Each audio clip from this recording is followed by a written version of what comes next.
Au nom du Père, du Fils et du Saint-Esprit. Amen. Que la paix de notre Seigneur Jésus-Christ soit toujours avec nous, mes frères et mes sœurs, dans la foi chrétienne et sur vous, qui pour la première fois regardez cette chaîne. Si vous y êtes, ce n'est pas un hasard, car dans la parole de Dieu, il n'y a point de hasard. C'est le Saint-Esprit qui vous y a conduit, car Dieu veut parler à votre cœur mieux. Dieu veut vous bénir. Si vous aimez la parole de Dieu comme je l'aime de tout mon cœur, merci de vous abonner, d'appuyer sur le pouce levé, de partager cet enseignement. Que Dieu nous bénisse in the name of Jesus Christ. Amen. Nous poursuivons l'enseignement sur le livre des Actes des Apôtres, chapitre 10. Nous allons commencer aujourd'hui par le verset 3 qui dit, et je cite, « Un jour, vers 3 heures de l'après-midi, il vit distinctement en vision un ange de Dieu entrer chez lui et l'interpeller. Corneille. Corneille le fixa du regard et saisi de crainte. Il répondit, « Qu'y a-t-il, Seigneur? Tes prières et tes largesses se sont dressées en mémorial devant Dieu. » Nous allons marquer une pause là. Comme je vous l'ai dit, nous allons étudier ce chapitre dans son entièreté. L'enseignement précédent, il était question de faire la démonstration et de prouver ainsi l'origine de l'heure indiquée par la parole de Dieu vers 3 heures de l'après-midi, c'est-à-dire à 15 heures, l'heure de la mort du Christ. Et nous avons pu comprendre l'importance d'être rempli d'amour, de miséricorde et de compassion, même à l'égard de ceux qui nous font du mal. Mon frère, ma sœur, n'aie pas peur, n'aie pas honte, ne te gêne pas. Applique la parole de Dieu. Héberge celui qui se retrouve sans abri. Donne à manger au pauvre qui est dans la rue, qui a faim, à ta connaissance qui a faim. N'hésite pas. Si tu as 2, 3, 4 voitures, écoute et entends le cri de toutes ces personnes en difficulté. Je parlerai toujours de moi. Tu as entendu parler du frère Marie qui enseigne la parole de Dieu, qui n'a pas de voiture. Tu en as 3. Qu'est-ce qui t'empêche de dire au frère Marie, voici une voiture? Ou le prêtre, ou le pasteur, ou la servante de Dieu. La communion fraternelle plaît beaucoup à Dieu.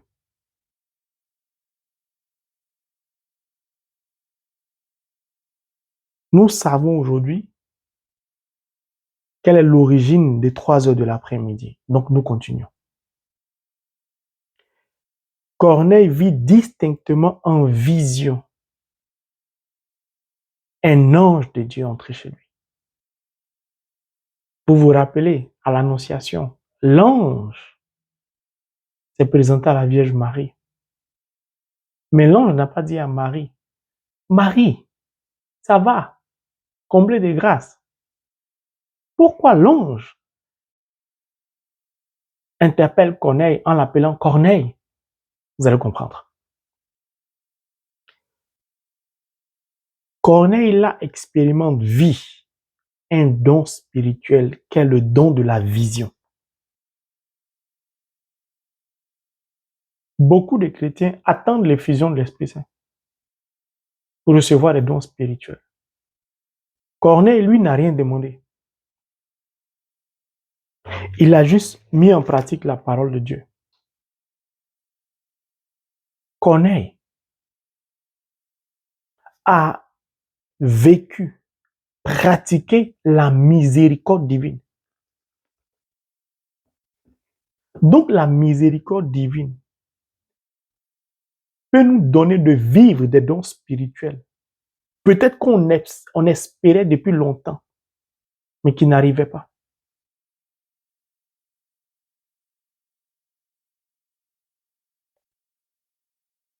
En vision. Et la vision de Corneille n'est pas floue. Ça veut dire quoi? Lorsque vous priez beaucoup, vous invoquez Dieu continuellement souvent, vous vous attachez à la parole de Dieu. Et la parole de Dieu vous indique le deuxième secret, qui est l'offrande, l'aumône, la dîme et j'en passe. Et que vous mettez en pratique ces deux secrets bibliques, vous bousculez la cour céleste. Et la cour céleste vous donne de vivre dans votre vie physique réelle le surnaturel.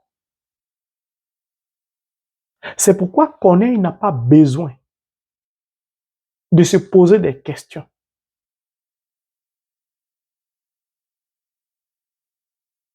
Est-ce que c'est un ange qui m'a parlé? C'est quoi cette vision? Mon frère, ma soeur, si Dieu veut te parler, il te parlera clairement. Ça n'a rien à voir avec tu n'as pas compris, ça c'est autre chose. Mais celui qui est fidèle à Dieu dans la prière, celui qui est attaché à la parole de Dieu, celui qui pratique les recommandations de la parole de Dieu, notamment l'offrande, l'aumône, lorsque Dieu veut parler à cette personne, les messages sont clairs. Il n'y a pas de flou. Parce que la miséricorde n'est pas floue.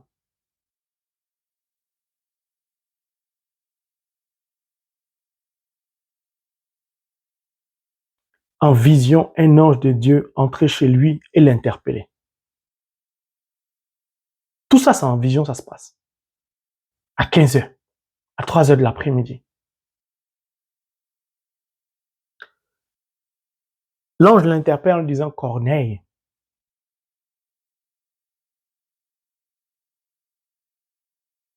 mon frère, ma soeur, tu dois lire la parole de Dieu. Quand tu comprends la parole de Dieu, tu comprends beaucoup de choses. Pourquoi l'ange l'appelle Corneille? Pourtant, c'est l'ange qui le visite. Il n'a rien demandé. L'ange connaît son nom. L'ange n'a pas dit à Marie, bonjour Marie. Il dit comblé de grâce.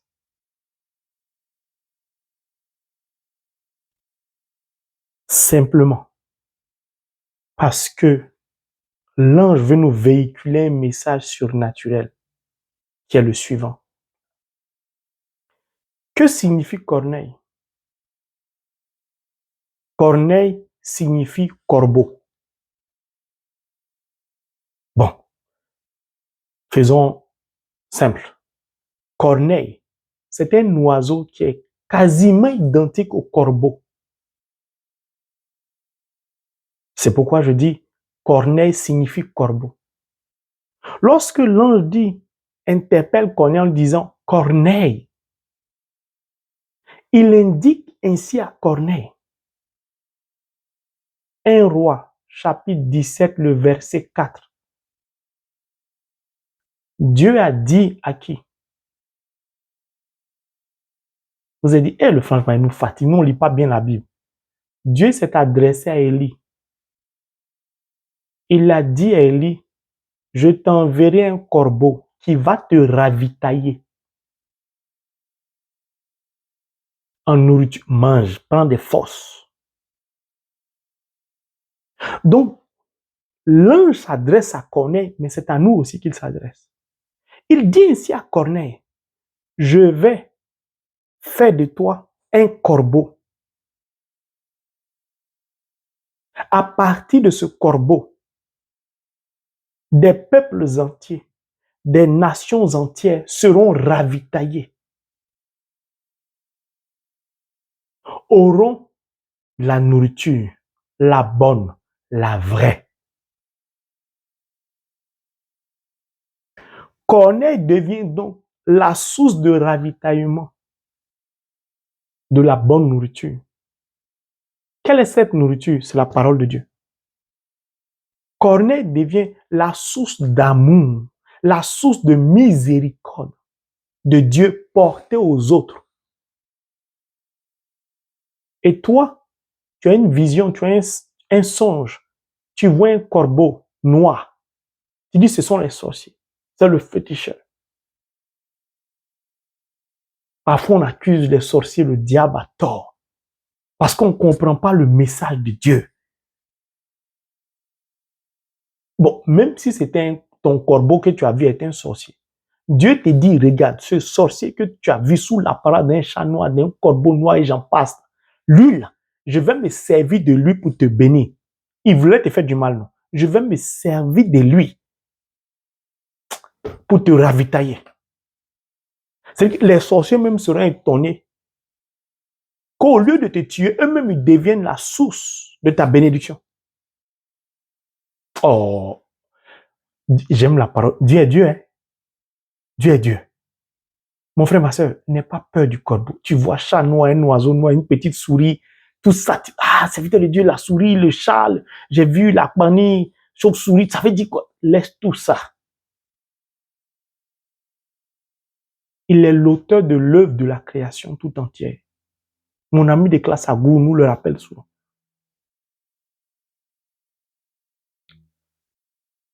Non, j'aime la parole de Dieu. Je vais relire encore. Un jour, vers 3 heures de l'après-midi, il vit distinctement en vision un ange de Dieu entrer chez lui et l'interpeller Corneille. Manifestation des dons spirituels.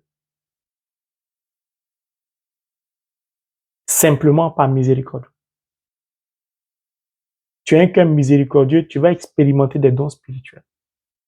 Puis tes dons spirituels ne vont pas souffrir d'un quelconque discernement, ce sera clair.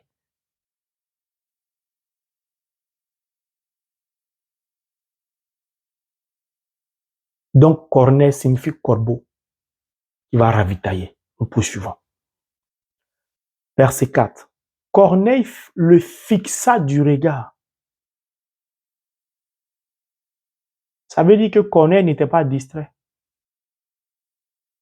Donc, Corneille est sérieux dans tout ce qu'il fait. C'est pourquoi, l'enseignement précédent, Corneille est un homme pieux. Il est sérieux. Il est sincère. Corneille le fixa du regard et saisi de crainte. Pourquoi il est saisi de crainte? Parce qu'il sait et il s'aperçoit que celui qu'il voit est un ange.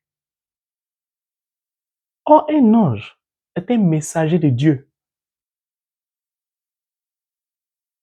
Il ne vient pas au hasard. L'ange n'a pas visité la Vierge Marie en vain. À l'Annonciation, c'est parce qu'il était porteur d'un message, d'un projet de Dieu pour le salut de l'humanité.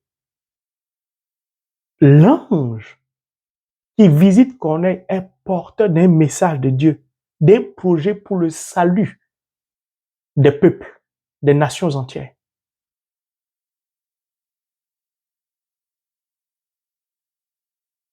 Quand l'ange dit à Marie à l'Annonciation, comblée de grâce, Marie est donc la source de toutes les grâces. C'est pourquoi l'Esprit Saint lui-même nous dit de prier pour le pays qu'on appelle Haïti et nous recommande le chemin de dire Ave Maria. Et tu veux que moi je discute avec quelqu'un sur le Je vous salue Marie, si c'est une prière biblique ou pas. Le Saint-Esprit, il travaille pour qui? Il vient d'où? Il vient de là-haut. Il peut dire quelque chose qui ne plaît pas à Dieu. Il dit, nous les catholiques, parfois, on néglige tous les cadeaux que Dieu nous donne. Il dit, dis je vous salue Marie pour Haïti, et puis il dit à midi. Vous savez ce que ça signifie? Oh, j'ai dit, lisez la Bible. À midi, le soleil au zénith. Le soleil brûle. Pendant que nous allons offrir 10 Ave Maria à Dieu. C'est-à-dire les 10 commandements. Or, le premier et le plus grand de tous les commandements, c'est quoi? Tu aimeras le Seigneur ton Dieu de tout ton cœur, de toute ton âme, de toutes tes forces, et j'en passe.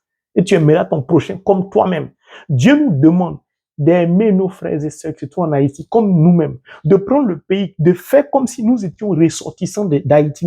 C'est comme si le frère Marie est haïtien. Il doit pleurer, supplier comme un haïtien. D'épouser la cause de ce pays comme si c'était notre pays. Dieu nous demande au travers des 10 Ave Maria de témoigner de notre amour à Haïti, ce pays. C'est ce qui va le toucher. Et puis il va se lever. Puis, à midi, il fait chaud. La puissance de feu que dégage le soleil à midi va faire fondre les péchés, l'idolâtrie de ce pays, de ce peuple. Va sécher, assécher le sang qui a coulé, qui a été répandu, ces gangs qui plongent des familles entières dans le désarroi. Cette terre souillée, il va sécher tout cela avant de faire couler son eau pure et sanctifie. Si tu n'as pas compris ça, tu vas jeûner 3 jours en vain. Donc si tu ne comprends pas, il faut m'envoyer un message, je vais t'expliquer. C'est une question de parole de Dieu, c'est une question de connaître. Oh, bon, ce n'est pas ici, continuons.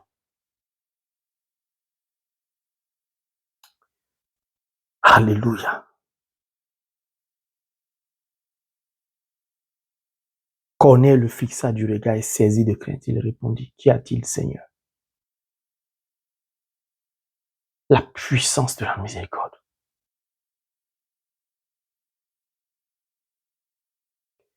L'ange va lui répondre. Tes prières et tes largesses se sont dressées en mémorial devant Dieu. C'est-à-dire ta générosité, ta charité, tes bienfaits qui succèdent à ta prière. Est-ce que suivez bien? Il dit tes prières. L'ange commence par tes prières. Mais prier, c'est quoi? C'est parler à Dieu, échanger avec Dieu. C'est communiquer avec Dieu. Qui parle de communication, parle de 2 personnes minimum. Sinon, tu monologues. Monologuer, ça veut dire parler seul. Beaucoup de chrétiens monologuent dans la prière, ils parlent seuls. C'était mon cas avant, je parlais seul. Je vais aussi simplement, je parle seul. C'est-à-dire, je dis ce que j'ai à dire et je ne donne pas l'opportunité à Dieu, au Christ, à l'Esprit Saint de me parler. Quand je finis de dire pour moi, je me lève, je m'en vais. Ou bien une fois que j'ai fini de parler, je suis assis, je suis distrait maintenant.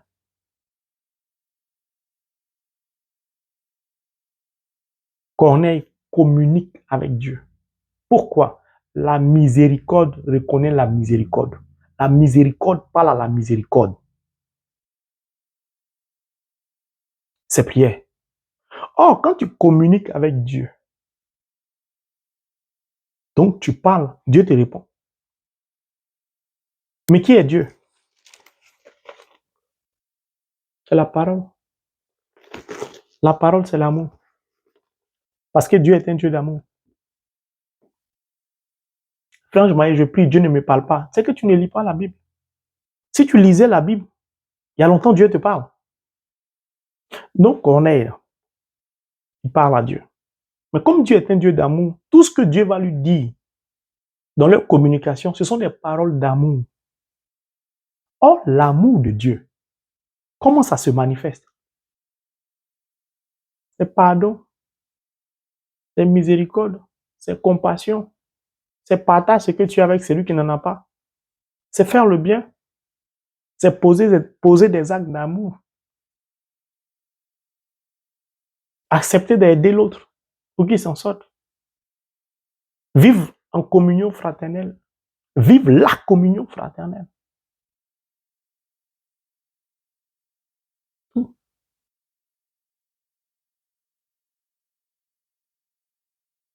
Puis l'ange dit, tes prières et tes largesses se sont dressées en mémorial devant Dieu.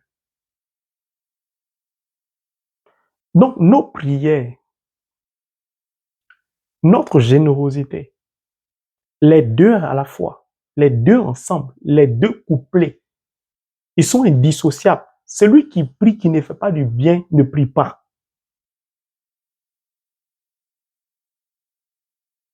C'est pourquoi il faut faire du bien. Quand tu pries, automatiquement, tu dois faire du bien. Pourquoi? Parce que tout ce que Dieu va te dire Lorsque vous communiquez au travers de la prière, ce sera pour faire du bien. Il est amour. Tu veux qu'il te dise de faire quoi? Il va te dire, il faut pardonner à celui qui t'a fait du mal. Il va te dire, partage ce que tu as avec celui qui n'en a pas. Il va dire, accepte d'héberger l'autre. Partage un peu de tes biens avec l'autre. Soutiens l'église. Soutiens le ministère. Il va te dire, mais achète à manger, donne un sac de riz. Scolarise l'enfant de l'autre. Dieu peut te dire quoi d'autre? Regardez, j'ai jeûné 40 jours. Nous avons jeûné 40 jours pour la conversion de l'humanité, non? C'est une suite logique que Dieu nous demande de prier, de jeûner pour Haïti. Ça fait partie de l'humanité. Il ne suffit pas de jeûner puis c'est fini. Non, c'est une suite logique.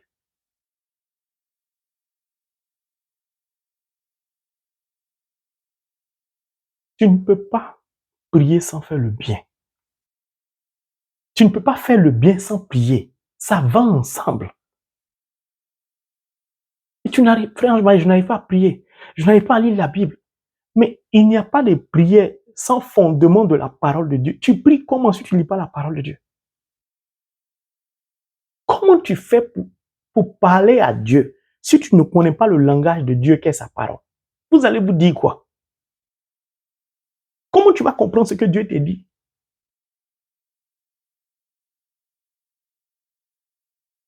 Quand tu pries et que tu fais du bien, ça devient comme un mémorial devant la face de Dieu. C'est profond, hein? C'est une révélation pour moi. Ça veut dire que chaque chrétien, chaque personne qui a la crainte de Dieu a automatiquement un mémorial devant la face de Dieu.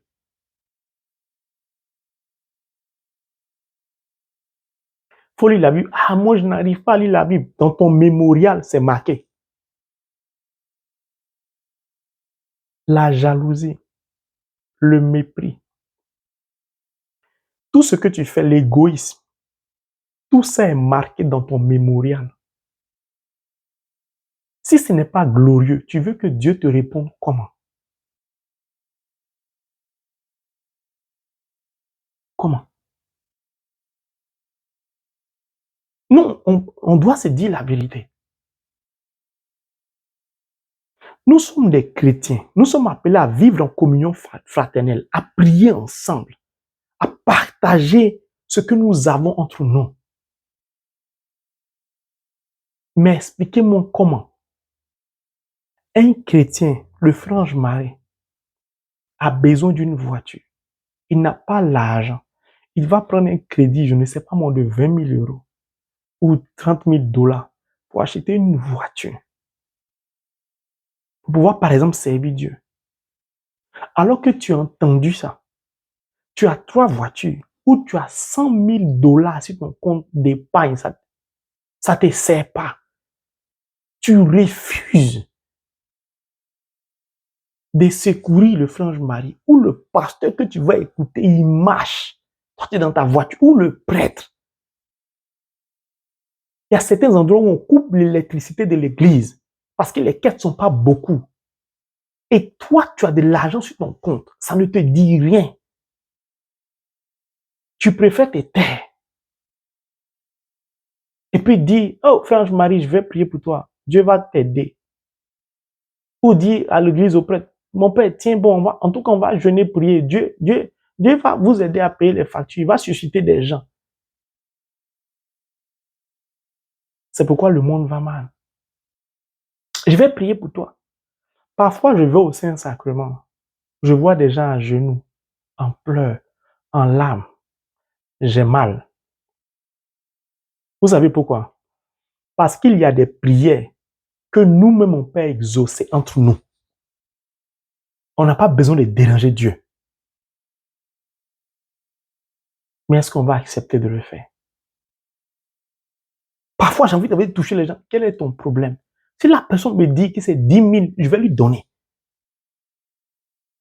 Les gens jeûnent, prient pour quelque chose que d'autres ont, d'autres chrétiens. Parfois, ils sont au courant du besoin de la personne. Tu as un immeuble, un chrétien souffre, il ne trouve pas un endroit où dormir. On détruit des maisons dans certains pays. Tu ne peux pas dire, hey, je vais prendre une chambre pour donner à cette famille-là, dans mon immeuble, même s'il ne peut pas payer, ce n'est pas grave. Ce sera mon aumône à l'égard de Dieu.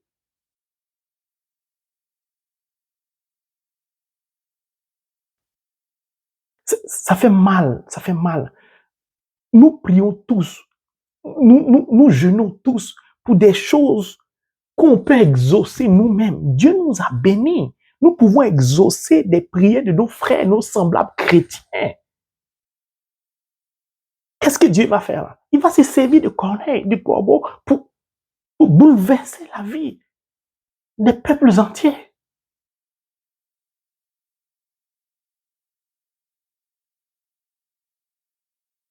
Donc ça se dresse en mémorial.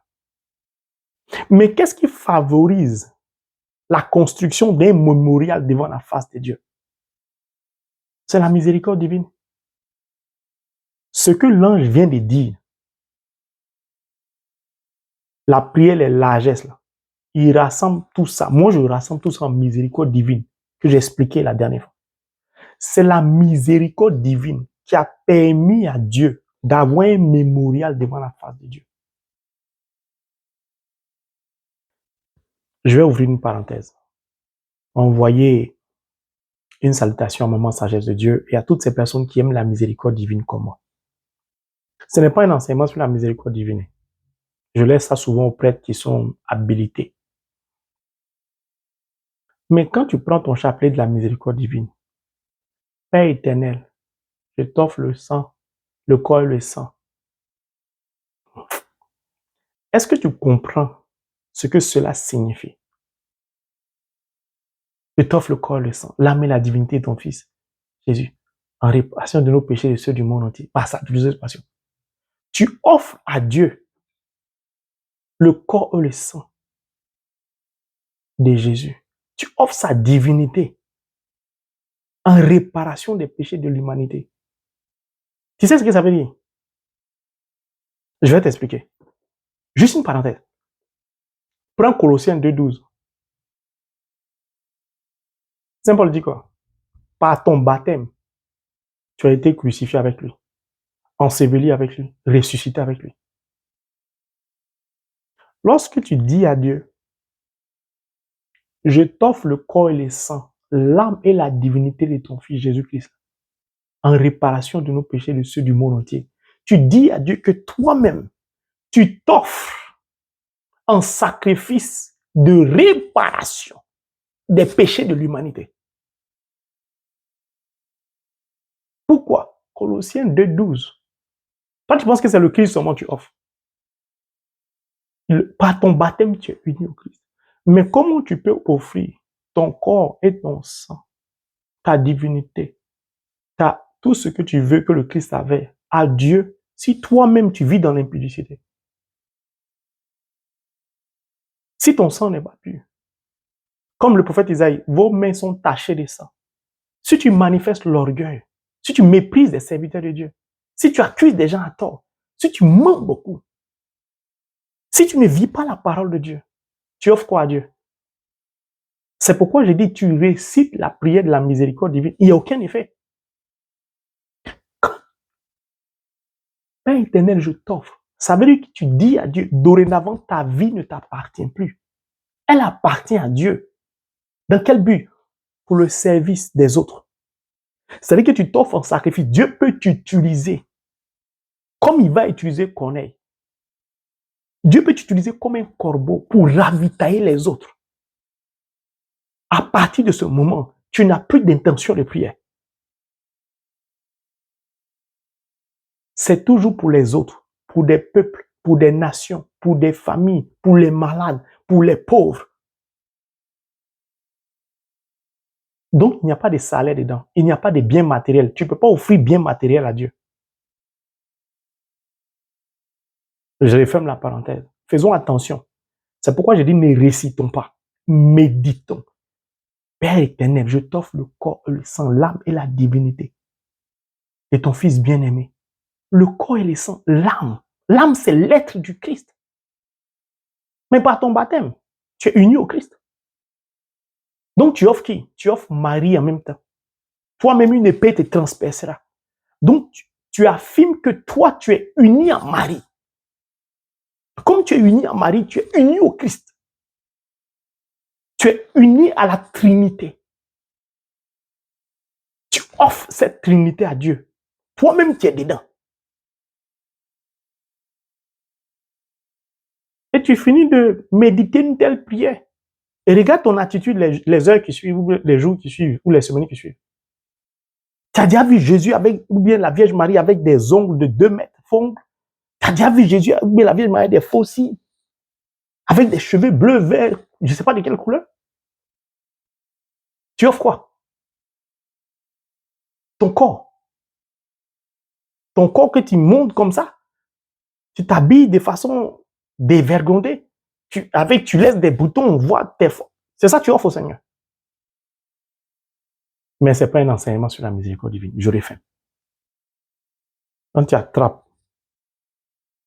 le chapelet de la miséricorde divine, tu acceptes la vie de détachement. Détachement dans son entièreté. C'est pourquoi j'aime beaucoup les religieuses. Les religieuses de vraies. Elles font des vœux. Des vœux. Vœux de pauvreté, vœux de chasteté. Et j'en passe. J'espère que les prêtres en font aussi. Mais une vraie religieuse qui a fait ses vœux, qui suit ce que la parole dit, mais si elle t'impose les mains, tu guéris. Si une vraie religieuse fléchit genoux, une nation peut tomber.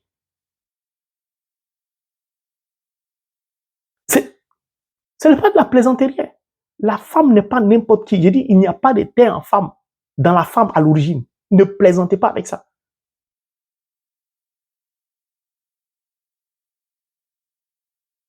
Bon, j'ai fini le clin d'œil, je continue. Verset 5. Et maintenant, envoie des hommes à Jopé pour en faire venir un certain Simon qu'on surnomme Pierre. Bon, la vidéo avance et je vais m'arrêter là. La prochaine partie, on va parler du verset 5 et suivant. Mon frère, ma soeur, je veux vraiment que tu comprennes que la vie spirituelle, quand tu lis la Bible, il n'y a pas de hasard. Quel est le fondement de ta vie spirituelle? Quel est le chemin que tu as décidé d'emprunter? Quelle est ta vision spirituelle? Si tu es catholique, qu'est-ce que tu fais de toutes ces âmes qui nous sont révélées, données par la cour céleste? Arrêtons de réciter les prières. Commençons à méditer, à vivre les prières. Et sois le cornet de ta famille, de ta ville, de ta nation, de l'humanité entière. Au nom de Jésus. Amen.